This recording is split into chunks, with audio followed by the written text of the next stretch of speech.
ये जंगल भितर गले ये गोटे डालटे पकईकि जंगल भितर को जावाक पड़ो आप देखिए मयूर आउ छुआ भाई डर लगुच प्रबल जोरे भाई सांघातिक एरिया 30 फुट खंडे देखा साड़ को देखा जाऊनी पानी कौन बाहर देखो हेल्ले पानी ठोपे ना छोट पत्थर को माटी कादुअरे खंजा होकर जदि जोर छाट वर्षा है माटी बोईज पत्थर गली पड़ो ना कबाट आप देखिए टीण रे कबाट जो घर देखिए से घर ऊपर जरी पाल रही लाइट नहीं आउ पानी माने डेली पीवा पानी झरणा रू आणुछ एडू केते दूर झरणा रहउची एडा हाफ किलोमीटर राति लागे हमर एई माने हाथी बुली पूरा एगुडा सब हाथी पड़ो एई गां भीतर हाथी बुलो हां से गोटे नै बोली बहुत पूरा बंद कर दे वर्जन कर देला बहुत बढ़िया।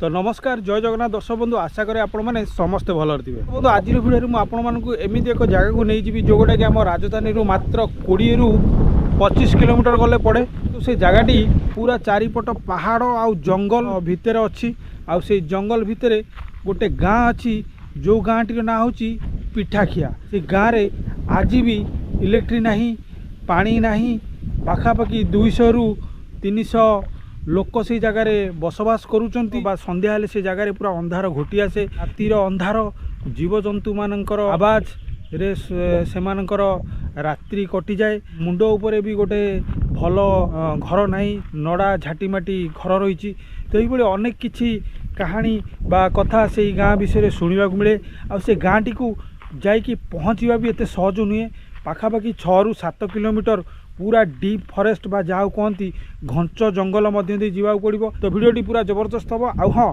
आपन को निवेदन करी जो मैंने मो चैनल नुआ अच्छा चैनल को सब्सक्राइब करना जल्दी जल्दी सब्सक्राइब करूँ बेल आउ लाइक बटन दबाइबा को जमा भूलें आपड़ चाहिए मो चैनल जॉइन करेंगे सो दैट आप मोर प्रत्येक वीडियो आपन को इमिडिएट मिल जाव। तो दर्शक बंधु आपण मैंने देखिपारे अलरेडी मु आम राजधानी भुवनेश्वर बाहरी आसले बर्तमान मु आमर कटकर बारंग मार्केट देकी आगे चलती आज आमर डेस्टिनेशन आड़ को जो गोटे कि बांकी बा कटक रु बांकी जीवा रास्तार आसी यही रास्तार आउ कि बाट गलापर आम यही रास्तार भांगिकी बाम पट को हाराहारी 5 रु 6 किलोमीटर पूरा घंच जंगल भितर आमको जावाक पड़ो। तो दर्शक बंधु जहाँ आम बुझीलु ये जंगल भितर गले ये गोटे डालटे पकईकि जंगल भितर को जावाक पड़ो एठी जहाँ मान्यता अच्छी जंगल देवता ये रुहति आप देखिए मयूर आउ छुआ ये 4-5टा छुआ नहीं कि यहाँ सब फरेस्ट वाल गुड़ा था जोड़ा तार बाड़ा बुला होता हाथी बाती पदा को न आसला ये सब भांगिकी डैमेज हो गला भाई डर लगुच प्रबल जोरे ये बेसी डीप मन लगुच आम जिते आगू आगू बढ़ुचु जंगलटी सेते घन हो चलती आप देखिपारे भयानक साप किंतु प्रबल थी तो आपण मैंने देखिपारे यही रास्तार आउ बिना करेन्ट आउ बाह्य जगत रु विच्छिन्न कहले चले आ भितर भी गोटे गाँ अच्छी जो गाँटी को आम जाऊँ हाथी मानक पूरा हाथी रहा जगह नहीं कि आम यही रास्तार यपटू आसिलु 3 रु 4 किलोमीटर खंडे आसीगला पर यही जगह पहुँचलु आउ जो घंच जंगल डीप फॉरेस्ट जहाँ कहती मु एते जगह जाइए भाया डीप फॉरेस्ट मु केबे जाइनी आउ पूरा घाटीटा भी रहिला आउ एठी माने आपनकर मोबाइल नेटवर्क नहीं किछि भी नहीं कोन माने बाह्य जगत रु विच्छिन्न पूरा कहले चले आउ मात्र 200 मीटर गले आज हमर डेस्टिनेशन सेठी लेखा अछि पिठाखिया गाँ तो सेही गाँ रे आमे पहुँची जिबा। तो वर्तमान आम जो घाटी रु ओल्ले आसलुनी आप देखिपारे कौ टाइप मनोरम दृश्य ये जगार देखा मिलूँ आगे गाई गोरु चरुचंती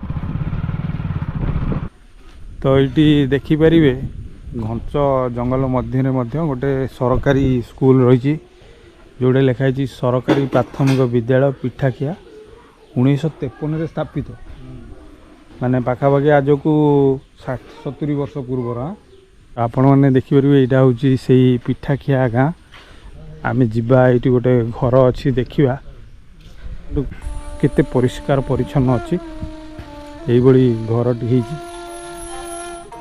माटी झाटी माटीर घर ନଡ଼ା ଛପର ଘର। ଭାଇନା କ'ଣ ଖାଉଛ?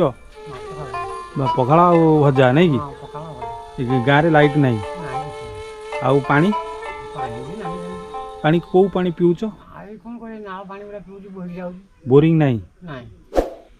ରାଜଧାନୀରୁ ମାତ୍ର 20ରୁ 25 କିଲୋମିଟର ଦୂରରେ ଏଇଭଳି ଗାଁଟେ ଅଛି ନାଇଁ କି? ଲାଇଟ୍ ନାହିଁ କି ପାଣି ନାହିଁ। ଆଚ୍ଛା ସନ୍ଧ୍ୟା ହେଲା ପରେ ଏଠି କ'ଣ ହେଉଥିବ ଅବସ୍ଥା? হ্যাঁ সোলার লাইট সিস্টেম ফিস্টেম কিছু নাই সরকার তরফରୁ। আচ্ছা সন্ধ্যা ହେଲା ପରେ ଏଠି ତ ଅନ୍ଧାର ହେଇଯାଉଥିବ।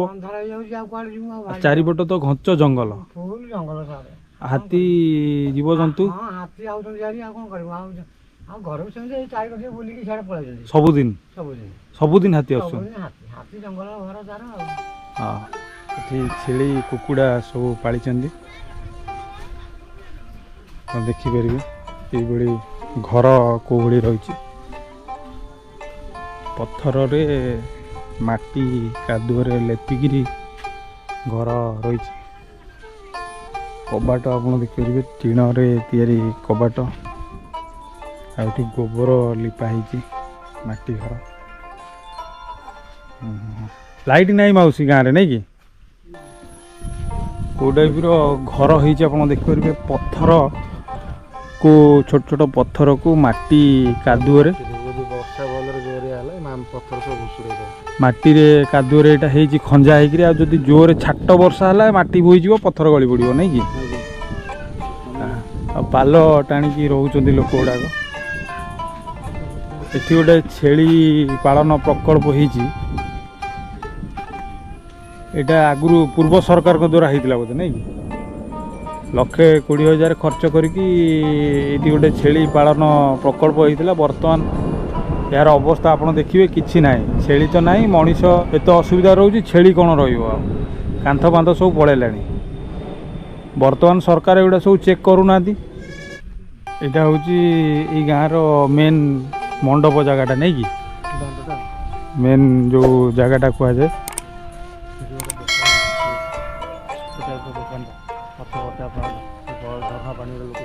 चारिपट तो पहाड़ झरणा पानी पिउछन्ति। लाइट तो नहीं सोलार जहाँ लगी से सब पूर्व सरकार द्वारा लगी बर्तमान ताहा अचल।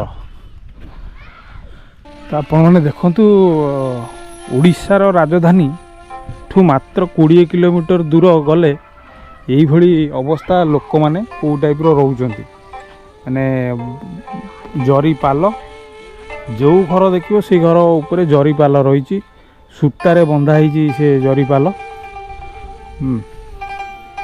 आम सहर को चकाचक करुचे गाँ किंतु कांदुची देखिपारे। झाटी माटीर घर माटी कादुଅ लेपा होगी जदि जोर वर्षा हे कादुଅ भी धोई पड़े आप देखिए ये जो एंटायर गाँ टी पूरा पहाड़ उपर अच्छी एठी गोटे ट्यूबवेल सरकार तरफ होता है। पानी कौन बाहर देखूँ दीपक भाई आमर ट्यूबवेल मारी मारी थकी गले हेले पानी ठोपे ना। तो ये जो लोक मैंने रहिले माने एबे भी झरणा उपरे डिपेंड। आउ जहाँ बुझुली ये जो खरा दिने झरणा भी सुखी जाऊँगी आ पानी मान जीवन बहुत कष्ट दौर जोटा कि पानी। एठी भी गोटे ट्यूबवेल देखिए जोटे सरकार को द्वारा होता तार अवस्था कौन अच्छी।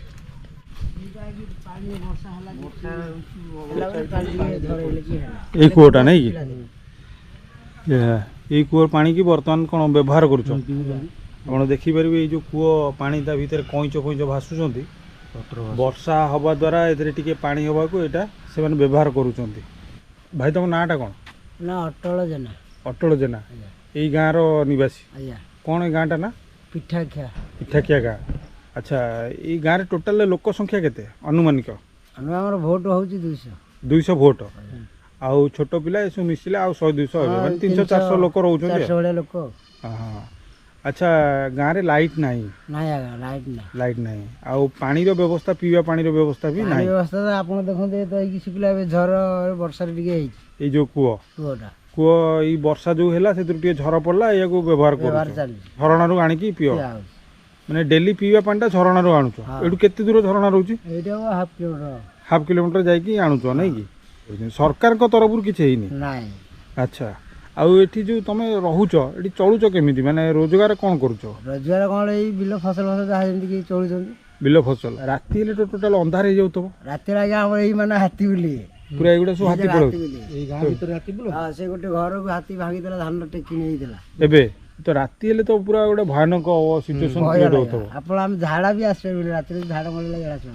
ଲାଟ୍ରିନ୍ ଘର କ'ଣ ସରକାର ତ କେତେ କିଏ ଗଲେଣି, କିଛି ନାହିଁ। ଲାଟ୍ରିନ୍ କେହି ପାଇନାହାନ୍ତି? କୋଉଠି ପାଇନି, ଖାଲି ତ ଫରେଷ୍ଟ ସରପଞ୍ଚ ତ କହ ନା ଦସ୍ତଖତ କରି ସବୁ ନେଇଗଲେ। କାଇଁ ସରପଞ୍ଚ ସବୁ ଦସ୍ତଖତ କରିକି ନେଇଯାଇଛନ୍ତି, ହେଲେ ହିସାବ ପାଉନା। ଏଇଟା କୋଉ ପଞ୍ଚାୟତ? ଡମ୍ପଡ଼ା ପଞ୍ଚାୟତର ଯାଉଛି ନାଇଁ କି? ଡମ୍ପଡ଼ା। ଆଚ୍ଛା, ତମେ ଯେଉଁ ଭାଇନା କହୁଛ 200-300 ଲୋକ ତମେ ଭୋଟ ଦେବା ଲାଗି ଇଏ ଅଛ, ଲାଷ୍ଟ ଶେଷ ଥର ଭୋଟ ଦେଇଥିଲ?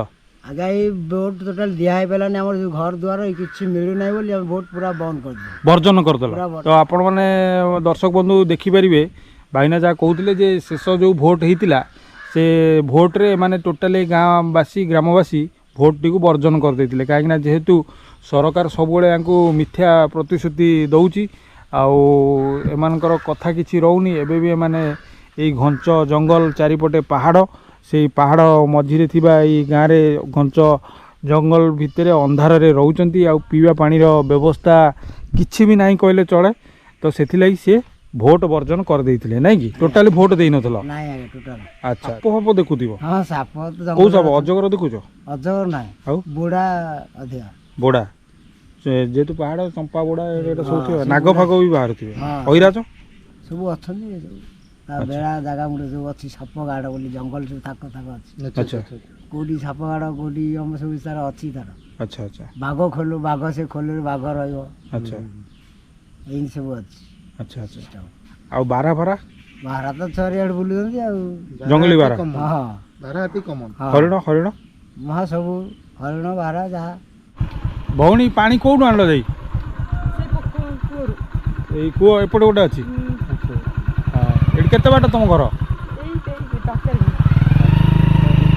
ତ ଦର୍ଶକ ବନ୍ଧୁ ଆପଣମାନେ ତ ଦେଖିଲେ ଏଇ ଗାଁଟିର ଅବସ୍ଥା କେଉଁ ଟାଇପ୍ର, ଆଉ ଏଠିକାର ଲୋକମାନଙ୍କର ଜୀବନଶୈଳୀ ବା ଜୀବନଚର୍ଯ୍ୟା କେଉଁ ହିସାବରେ କଟୁଛି। ତ ରାଜଧାନୀରୁ ମାତ୍ର 20-25 କିଲୋମିଟର ଦୂରରେ ଯଦି ଏହିଭଳି ଅବସ୍ଥା, ତାହେଲେ ସୁଦୂର ରାଜଧାନୀରୁ ଯେଉଁଗୁଡ଼ା 100 କିଲୋମିଟର ଦୂରରେ ଯେଉଁ ଗାଁ ରହୁଛି ତାର ଅବସ୍ଥା କ'ଣ ହୋଇଥିବ ଆପଣ ଏଇଠୁ ଅନୁମାନ କରିପାରୁଥିବେ।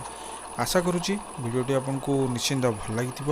ଭିଡ଼ିଓଟି ଭଲ ଲାଗିଥିଲେ ଚ୍ୟାନେଲକୁ ନୂଆ ଥିଲେ ଜଲ୍ଦି ଚ୍ୟାନେଲକୁ ସବସ୍କ୍ରାଇବ୍ କରିଦେବେ, ଆଉ ହଁ ବେଲ୍ ଲାଇକ୍ ବଟନ୍ ଦବାଇବାକୁ ଜମା ବି ଭୁଲିବେନି। ପୁଣି ଦେଖାହେବ ମୋର ଆଉ ଏକ ଭିଡ଼ିଓରେ ନୂଆ ରୂପରେ ନୂଆ ଜାଗାରେ। ସେଥି ପର୍ଯ୍ୟନ୍ତ ନମସ୍କାର, ଜୟ ଜଗନ୍ନାଥ।